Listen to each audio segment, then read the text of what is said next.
Assalamu alaikum. I'm Maria Nadeem Khan. I'm a clinical nutritionist and registered dietitian working at Rainbow Obesity and Eating Disorder Center.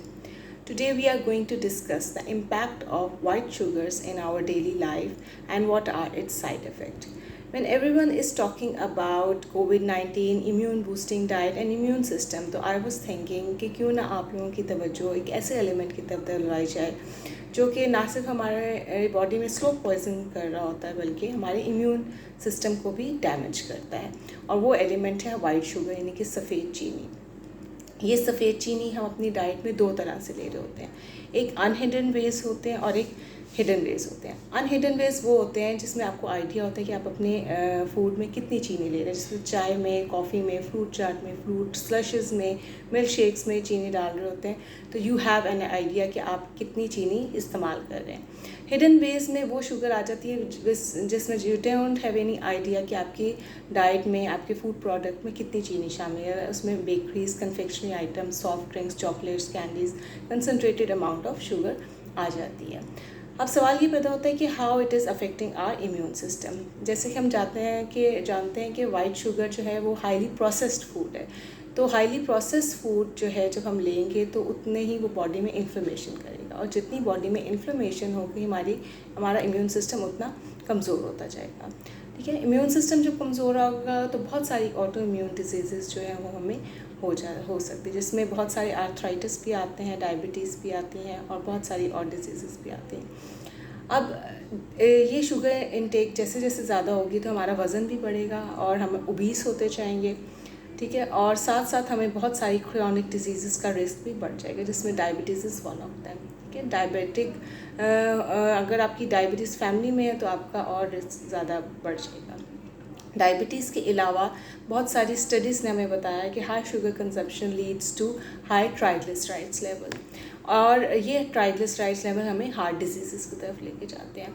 Beside physical health ये हमारी mental health को भी बहुत ज़्यादा affect कर रहा होता है।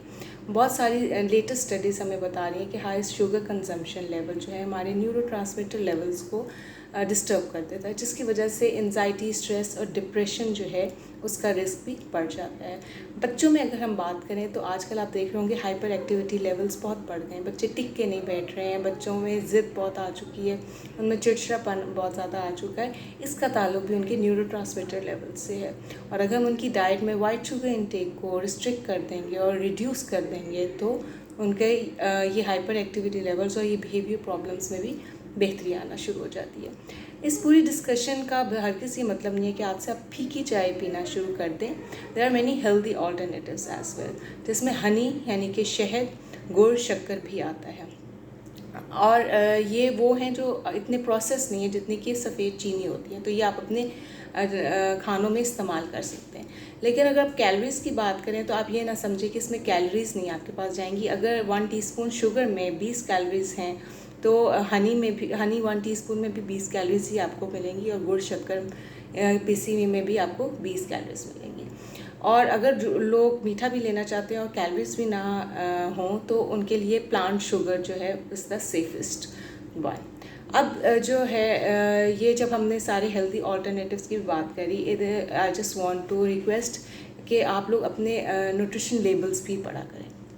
जब भी कोई चीज़ लें, जब भी कोई रेडी टू ईट प्रोडक्ट्स लें, फूड प्रोडक्ट्स लें, तो उनके लेबल्स पढ़ें। ख़ास तौर पे शुगर का इंटेक देख लिया करें, क्योंकि बहुत सारी चीज़ें they are labelled as healthy, but if they contain high amount of sugar in them they are not termed as healthy. तो be careful before buying anything you think this is healthy. ख़ास तौर पे बहुत सारे flavours जो हम बच्चों को दूध में डाल के देते हैं, उनकी शुगर इंटेक को मॉनिटर करना बहुत ज़रूरी है।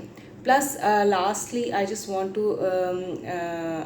टू शेयर कि यहाँ पर हमारी जो शुगर है ये जब डाइट में ले रहे होते हैं तो ये एडिक्शन कॉज करती है। इसको आपने देखा होगा कि बहुत सारे लोगों को खाने के बाद मीठे की क्रेविंग्स हो रही होती हैं।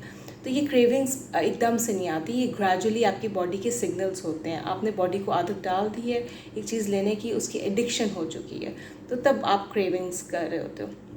तो इसको एकदम से क्विट करना इट्स नॉट हेल्दी, क्योंकि ये एक एडिक्शन जब बन चुकी होती है तो इसको एकदम से आप छोड़ेंगे कि मैं आज से सफ़ेद चीनी को छोड़ देता हूँ, तो उसमें आपके अंदर चिड़चिड़ापन आना शुरू हो जाएगा। तो इसको बहुत ग्रेजुअली जो है हम क्विट करते हैं, बहुत स्मार्टली क्विट करते हैं। तो इसमें आज का मेरा मैसेज यही है कि इफ़ यू